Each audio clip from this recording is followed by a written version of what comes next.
Welcome to Luminous Terrain, the Art of the White Mountains. I'm Lauren O'Neill, Director of the Lamont Gallery at Phillips Exeter Academy. This exhibition features the private collections of 4 PEA alumni, classes of 1943, 1951, and 1965. With us today is historian Bob Cottrell, who's going to lead us on a narrative tour of the exhibit and share some of his insights about the paintings, their stories, and their histories. Thank you, Lauren. This is a George Inness painting of the Conway Valley, Mount Washington, Mount Adams, and there's a lot of different ways of looking at a painting. As we go through this exhibit, we'll be talking about history, we'll be talking about natural history, plants, we'll be talking about geology, geography, we'll be looking at maps in relation to the paintings. But I think this painting is a great one to start with. The title of the show is Luminous Terrain, and if you take a look at this, you have this incredible glowing sense of light that comes from the painting. This very soft brushwork that creates a sense of atmosphere. This ultramarine blues that come through here is echoed through the haze that's here, and then this brilliant emerald green that just shines and with this incredible sense of luminosity. That's one way of looking at the painting. Another way is you can start looking at things like the cows. You see that the cows are of different colors. You don't see that on farms today. Today, they usually have a single breed of cows, Angus or Herefords or Holsteins, for specific purposes. During the late 19th century, herds of cows were mixed. The other thing is you can look at things like the trees. If you notice this group of trees, they're sort of evenly spaced. They're all about the same height. So that would indicate that it's an orchard. It would be probably an apple orchard right in there. You could look at the architecture, the church spire. There's a building over here. The geology and geography, these are ledges. We'll talk later about the Ice Age and how you can tell what direction you're looking at. If you see ledges like that, you're looking towards Canada, where the ice came from, and you're looking towards the northwest. So even without a map, you can tell what direction you're looking at. This is a Thomas Cole painting from around 1827. The title is Indians Viewing Landscape. It's got a number of features that Thomas Cole often included in his paintings. One, for example, on the left-hand side is what we call the blasted tree. And he was very interested in the cycles of life and death and rebirth. And as a symbol, he would often put a tree that had either decayed naturally or, in this case, struck by lightning. Then he would also compare that with trees cut by man. And he was trying to get at the ideas of the power of nature, the concepts of whether man could live in harmony with nature. And you see this not only in his paintings, but also in his journal entries and in a number of speeches that he prepared, lectures that he did on American scenery for different groups. Then you have the figure of the Native American, very romanticized. This was the time that James Fenimore Cooper was very popular and famous for his leatherstocking novels, some of which have now been turned into movies, such as Last of the Mohicans. Now, Thomas Cole, this one, circa 1827. Thomas Cole had 3 visits that we know of to the White Mountains. 1827 was his earliest. 1828, he came back again. And 1839, he came back for a 3rd time. We have records of his journals and his sketches.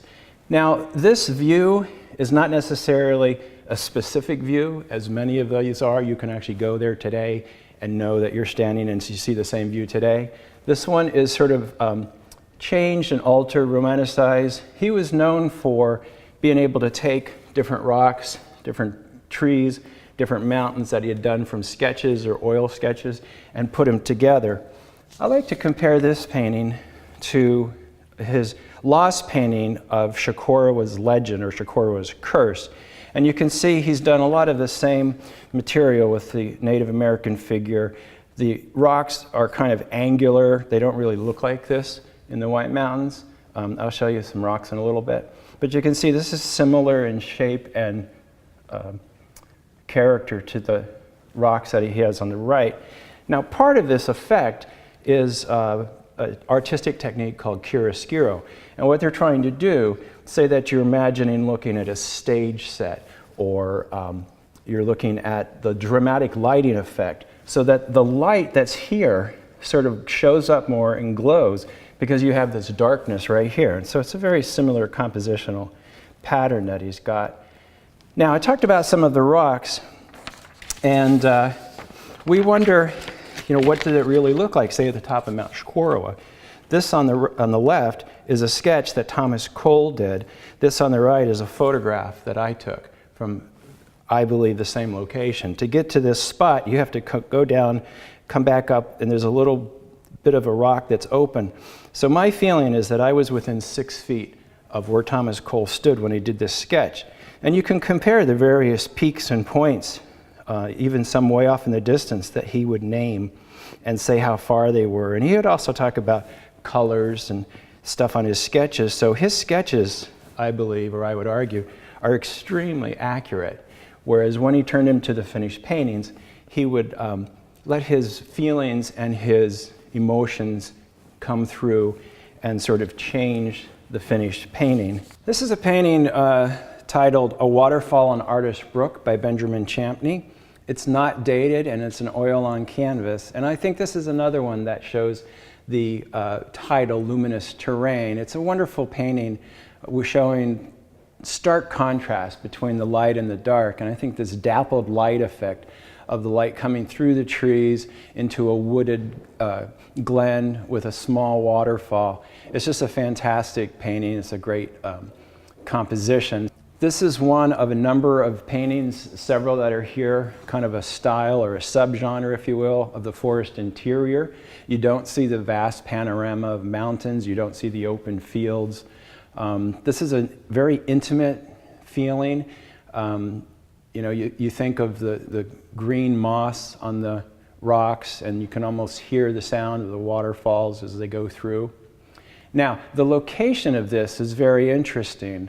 In this painting, he chose not to do the very famous waterfall of Artist Falls, which is just a short walk up from here. So what you're having is a painting of some place along Artist Brook in North Conway. This site is very close to Benjamin Champney's home, and it was within a mile of his home. This painting was done, and the one next to it, also called Artist Brook. This is Artist Brook, North Conway. Now, understanding the geography and the geology, mapping this out, this painting of Artist Brook is on the west side of what's now Route 16. This painting is on the east side of what's right now Route 16. There are a lot of these little ledges all throughout Artist Brook. This is the Rambler map, which is done around 1900. It was a tourist map, which was distributed at the hotels. And here you see Artist Falls Brook turning into Artist Brook, then eventually going into the Saco. So this painting here was painted somewhere along this section. That painting there was painted in what they call the meadows, the Artist Brook as it opens up into the inner vale. This is what's now Route 16. And if you look real closely, there's Champney's house. So it was a working landscape as well. This one, all you see is the Forest Brook.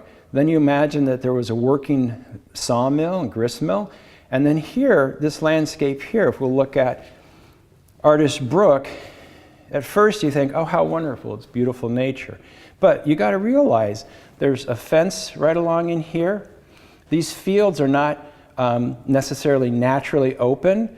There was a lot of logging and clearing so that they could have grass for the cows to graze, access for the cows down to the water. So this is a farmer's landscape. And you can also see here a couple hay wagons pulled by oxen, and they're cutting the grass and loading it onto the wagons, taking it back to the barns so that these very cows can survive the winter.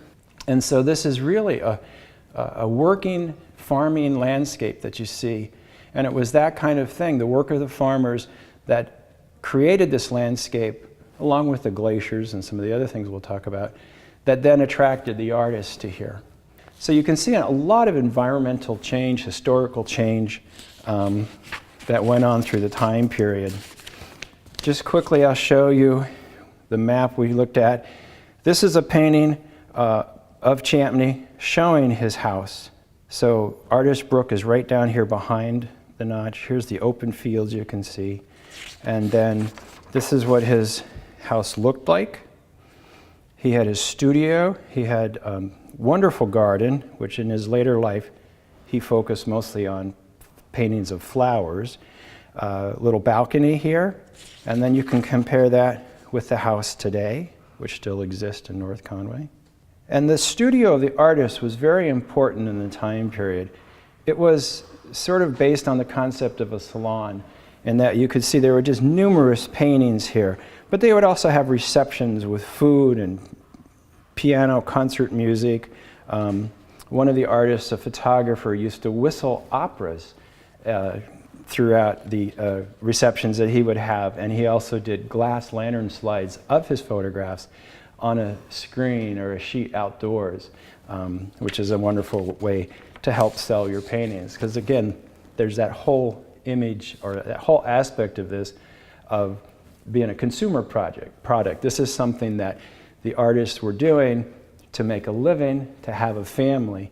And then you can think about the consumer themselves. This painting here is a very common size. You'll see a large number of these paintings have to do about this size, and you got to think, these people are coming up on the trains, their trunks are about this size. This is something that's easy to pack into a trunk and take home with you. They were cheaper than the larger paintings, of course, and the larger paintings had to be crated, packed, and shipped. So a lot of the paintings are the smaller ones. And they fit very well into modest homes. And so this was something that the middle class could afford, and the wealthy also could indulge in as well today. This is a painting of Mount Washington Valley again, Alexander Helwig Wyant, circa 1860, which of course is the same time as the map that we were looking at. It's also interesting because it's the same time as the 1860 census, so a lot of this historical information we could actually find out who lived in the houses at the time, how many kids they had, how many cows and pigs and chickens and stuff that they owned. So if you look at this painting here, you see the now familiar profile of Mount Washington, you see Tuckerman's Ravine, you see Mount Adams, you see the ledges, Humphreys Ledge, Cathedral Ledge, Whitehorse Ledge in that order. You see the open fields with the elm trees of the intervale along the Saco. This one shows the Dundee Road that goes up to Jackson. This is something you don't see anymore, these wide open fields along the Dundee Road. There were a lot of farms there, and there were a lot of paintings done of those farms, both from the outside of the farms, and one painter, Frank Shapley, had a very popular motif that he did of being inside the barn, looking out at a view, surrounded by the barn frame, and in the foreground was a bunch of farm tools. So that was kind of a neat subgenre that was done. Another thing to notice here is what's called the stake and rider fence. You have a stone wall, mostly taken to clear the stones out of the field, but there weren't enough stones to make a high enough stone wall. So they would take cross braces of posts, wooden posts, and put a top rail. And that's called stake and rider, and it's a very common fence you see in the landscape at the time. The artist signed the painting here on the left-hand side on one of these rocks, these giant rocks, as big or bigger than cars, some of them are as big as houses, are called glacial erratics. And they came, again, with geology, you know they came from the northwest. Carried up in the glaciers, ground and smooth, and then slowly deposited as the glaciers melted. And you can actually check the composition, the chemical and the physical composition of these rocks, and you can find what mountains or cliffs that they came from. We're looking at a pair of Old Man of the Mountain paintings, one by Albert Bierstadt, not dated, and one by Samuel Lancaster Gary, 1886 or circa 1886. He was first discovered by some workmen when they were building the road through the Franconia Notch, and eventually that freezing and thawing cycle that we talked about, plus the nature of this granite to absorb water on a very small level, would lead it to disintegrate and create weak spots. And the understanding put forth by a geologist named Brian Fowler is that underneath the chin, a problem started occurring, opening up a little cave underneath there, and that basically the whole face fell down. So for many years this was a great attraction. There's a small lake at the base of it called Profile Lake, and there was a large hotel next to it. And you can see here some of the boats that the tourists could rent and sort of enjoy the lake. You can still go there today. It's a wonderful place. This painting here shows more of the tourist amenities that were there. You have the boathouse, you have a gazebo, a rustic gazebo, very popular at the time. You have a variety of boats, the flat bottom boats as well as the canoes that you could rent. This here shows the rustic bridge to help go around the inlet of the lake.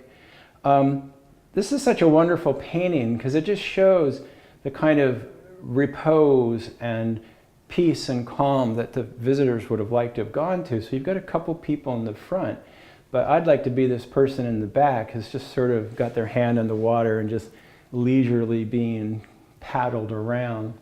The old man itself is been pointed out that it's difficult to get the scale, and so that a lot of these paintings have a little bit of illusion. The foreground, the scenes, the activity, the lake probably somewhat bigger than reality, as is the mountain profile itself, and then this part here is somewhat foreshortened. But I think it still gives a very good feeling of accuracy and detail. Being the 100th anniversary of the old man, we've been doing some research on him, and here you can see a sketch from a book called Scenery of the White Mountains, done by a geologist, a scientist, William Oakes. The artist was Isaac Sprague. And so you have that fascination with this old man's face. And this one's interesting because there's a series of sketches that he did showing that you can only see the old man from a very sort of specific place. Because if you go to the right, you start losing, he sketched in what you'll see, but you lose that profile. And if you go off to the south, you lose that profile. This is an early sketch from July 1834, and we've actually found in the papers of this dentist a sketch that he did the year before, 1833. And he was very interested in the old man. He even shows the old man's Adam's apple. And this gentleman, Samuel A. Bemis, was also the first photographer in the United States. And he focused on landscapes up and around the White Mountains. And this is a daguerreotype that he did in 1841. And you think, well, how could he do this from this angle? And the answer is you can't. Being a daguerreotype, you have to realize that the image is a negative and it's in reverse. So you have to flip it over, which is easy to do today in computer, to get the actual view. But this is the earliest